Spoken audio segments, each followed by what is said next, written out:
Welcome to Pindar Poetry. We hope you learned something new. You start by placing the switch near the modem and power source so you can work quickly. Once connected, plug in the modem, then the switch. Wait for LEDs to stabilize because they indicate link and activity. Make sure you attach a laptop to a LAN port for initial setup and note the default admin IP and credentials printed on the device. The reason is you need console access to configure VLAN and routing. Don't waste time. Begin the web interface now. You log into the web GUI or SSH and change the default admin password immediately to secure the device. Next, assign a static management IP that fits your network subnet so you can reach the switch reliably. This matters because dynamic addressing may move it. Then create VLAN for traffic segmentation, tag trunks between switch and router, and bind access ports.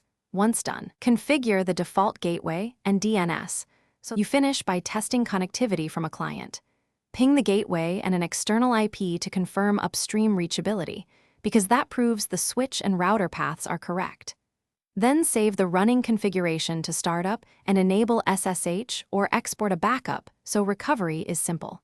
If something fails, check LED status, confirm cables and SFPs, and verify VLAN tagging on trunk ports.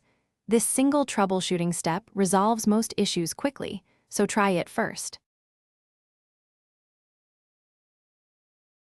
Thanks for watching. Consider subscribing if we helped you.